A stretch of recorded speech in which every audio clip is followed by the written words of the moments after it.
ఈ స్థానికంగా ఉన్న కూటమి ఎమ్మెల్యే గారు మామిడి గోవిందరావు గారు ఎవరైతే ఉన్నారో ఆయన ఈ విషయం గురించి ఖచ్చితంగా ఖండించాలి. ఎందుకంటే మన పార్టీ కూటమిలో ఉన్నది, ఇప్పుడు ఎన్డీఏ కూటమిలో ఉన్నది కాబట్టి మన పార్టీ పవన్ కళ్యాణ్ గారికి మాట అన్నారంటే కూటమికి మాట వచ్చినట్టే. ఈరోజు ఇక్కడ జరుగుతున్న దానికి ఖచ్చితంగా ఎమ్మెల్యే గారు స్పందించి ఆయన వాయిస్ ఖచ్చితంగా అందించి ప్రజలకి అసలు అక్కడ కోర్టు ద్వారా వచ్చేది ఎవరి వల్ల ఆపేదానికి కాదు, ఎవరు చేస్తే అది అయ్యేది కాదని చెప్పి ప్రజలకు వివరించాలని మేము మా తరపు నుంచి కోరుకుంటాం.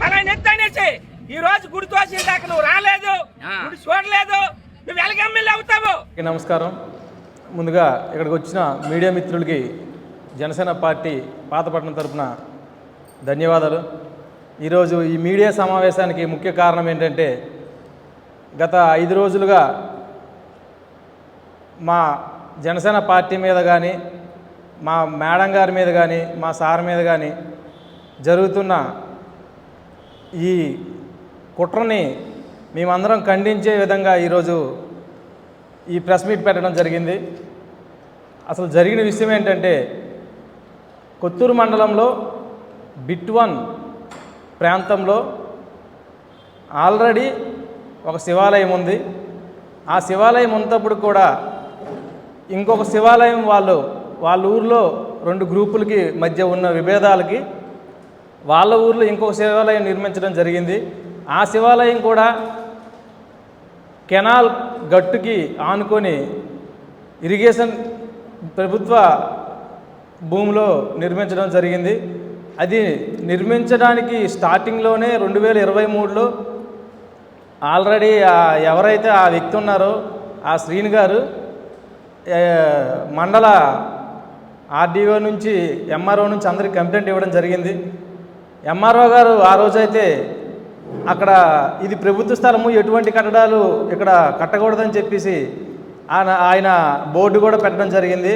ఆ రోజు ఆగిన ఆ గుడి మళ్ళీ ఈ ప్రభుత్వం వచ్చిన తర్వాత మళ్ళీ నిర్మించడం జరిగింది. స్టార్ట్ చేశారు. స్టార్ట్ చేసి మళ్ళీ ఆ నిర్మాణాన్ని ఆపేందుకు అక్కడ వ్యక్తి మళ్ళీ ఎంఆర్ఓ ఆఫీస్కి వెళ్తే ఆయన మాట పట్టించుకోకుండా వాళ్ళు ఏ ధైర్యంతో ఆ గుడి నిర్మించారనేది ఖచ్చితంగా సమాధానం చెప్పాలి. ప్రభుత్వ అధికారులను కూడా పట్టించుకోకుండా గుడి నిర్మించారంటే దాని వెనక ఎంత పెద్ద వ్యక్తులు లేకపోతే అంత ఆషామాష వ్యవహారం కాదు అది. ఆ తర్వాత 2025 8వ నెలలో మళ్ళీ కోర్టు నుంచి అది ఆపమని డిస్మెంటల్ చేయమని చెప్పి ఆర్డర్ వచ్చింది.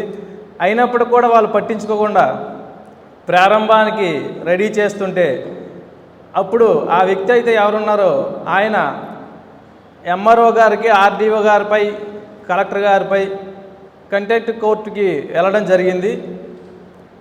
జరిగితే కోర్టు డిస్మెంటల్ చేయాలని చెప్పి వాళ్ళకి ఆర్డర్ పాస్ చేస్తే 2 వారాల్లో డిస్మెంటల్ చేసి మాకు పూర్తి రిపోర్ట్ ఇవ్వాలని చెప్పి కోర్టు వాళ్ళకి ఆర్డర్ ఇస్తే ఆ డిస్మెంటల్ కార్యక్రమం వాళ్ళు మొన్న 5 రోజుల కిందట ఆ గుడి అనే నిర్మాణంలో ఉన్న గుడిని డిస్మెంటల్ చేశారు. దానిని వాళ్ళు ఆ స్థానికంలో ఉన్న టీడీపీ కార్యకర్తలు అయితేనేమి, నాయకులు అయితేనేమి దీనిని జనసేన పార్టీ మీద, జనసేన పార్టీ మా అధినేత పవన్ కళ్యాణ్ గారి మీద, మా నాయకురాలైనటువంటి భవానీ మేడం గారి మీద ఇటువంటి అనవసరమైన ఎలిగేషన్స్ చేసి మా పార్టీని, మా మేడం గారిని అనేక రకాల మాటలు ఆడించారు ఆ స్థానికలో ఉన్న ఆ ప్రజల చేత.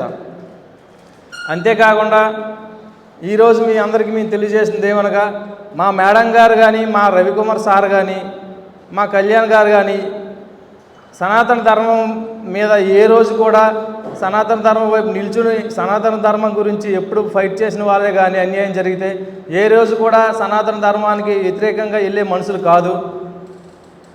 మా మేడం గారు అయితే దాదాపుగా కొన్ని కోట్ల రూపాయలు గుడిల నిర్మాణానికి చందాలు ఇచ్చే చాలా గుళ్ళు ఉన్నాయి. కానీ అలాంటి వ్యక్తి అయితే అస్సలు కాదు. మాట్లాడే ముందు వెనక ముందు ఆలోచించి మాట్లాడాలి. ఎవరో వెనక నుంచి ఏదో మీకు సపోర్ట్ ఇస్తున్నారు కదా అని చెప్పి లేనిపోని మాట్లాడి అలాంటి వ్యక్తుల్ని మీరు బయటికి ఇలా బ్యాడ్ చేయడం అంత సరికాదు. మీరు ఒకసారి ఆలోచించండి. ఏదైనా ఒక విషయం, ఏదైనా ఒక వ్యక్తి మీద మాట్లాడే ముందు ఆ వ్యక్తి ఎలాంటి వ్యక్తి, ఆ వ్యక్తికి మనం మాట్లాడే మాటలు ఎంతవరకు కరెక్ట్ అనేది ఆలోచించి మీరు మాట్లాడాలి.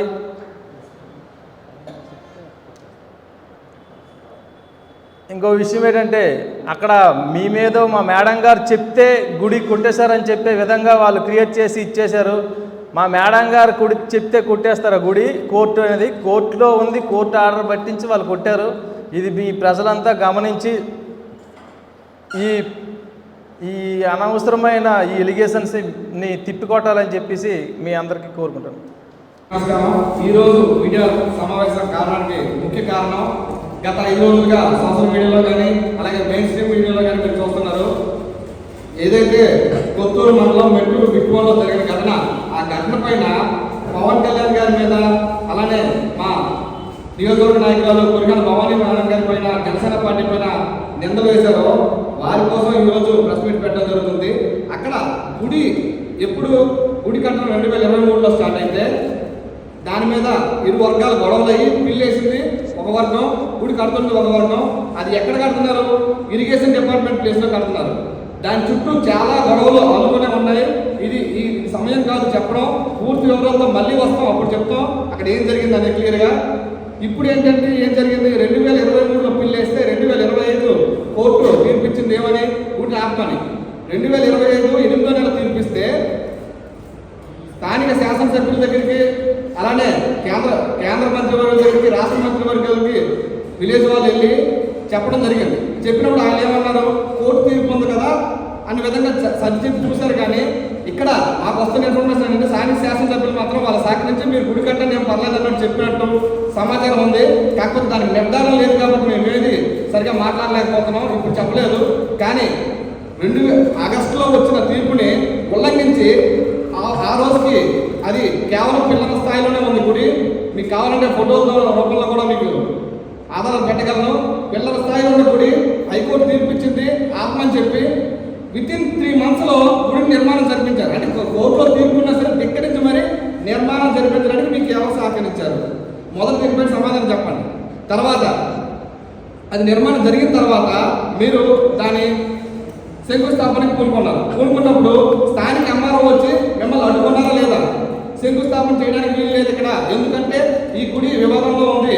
అది గుడి కాదండి. అప్పటికి మొదట గుడిని అభయాంజనేయ స్వామి అని, తర్వాత శివాంజనేయ అని, తర్వాత రామలింగేశ్వర స్వామి అని ఇలా 3 సార్లు ఎందుకు మార్చారు పేరు? మూడు సార్లు కూడా విరాళాలు 3 గుడుల పేరు తీసుకున్నారు ఒకే గుడికి.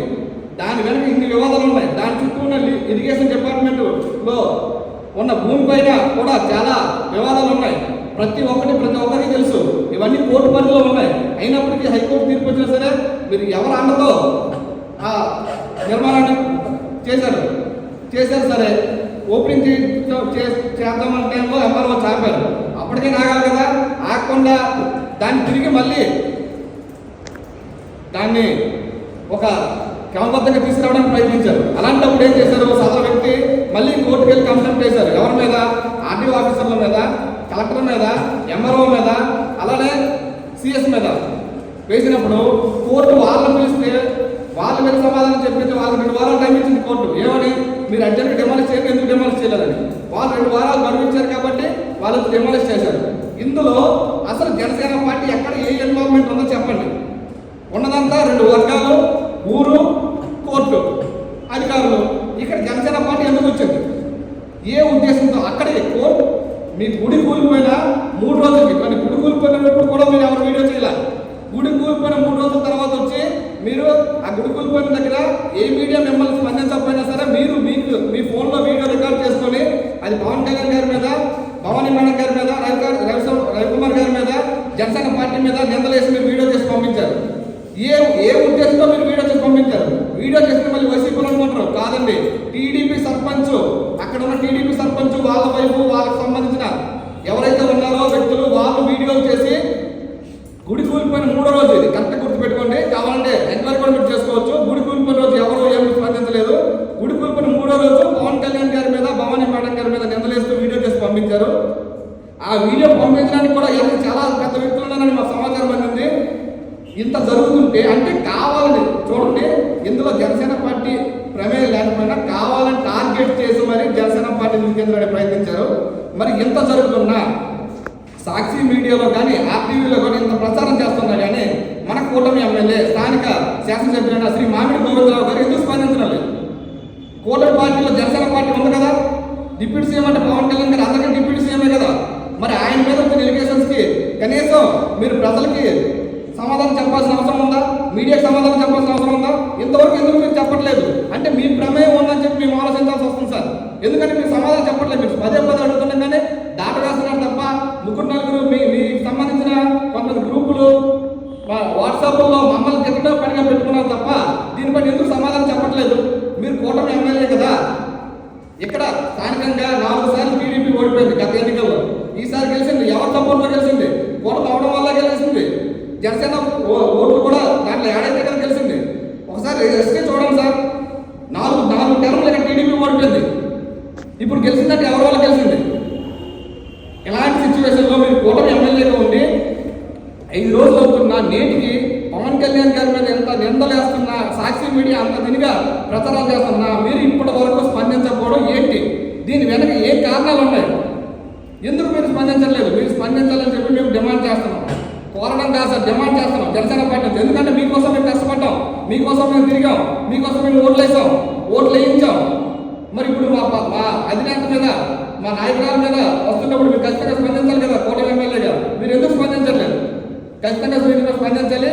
అలానే అక్కడ జరిగిన ల్యాండ్ స్కామ్ ఏదైతే ఉందో పూర్తి ఆధారాలు సహా మీడియా మిత్రులు కూడా, అలానే అధికారులు ఎవరైతే ఉన్నారో ఎంఆర్ఓ, స్థానిక ఎంఆర్ఓ కానీ ఆర్టీఓ కానీ మీరు కూడా జనాలకు అర్థమయ్యేటట్టు అక్కడ గుడి పేరు చెప్పి ఏం జరిగిందో, ఎలాంటి అక్రమ కట్టడాలు జరిగాయని ప్రతి ఒక్కరు వివరించాల్సిన అవసరం కూడా అధికారుల మీద కూడా ఉంది.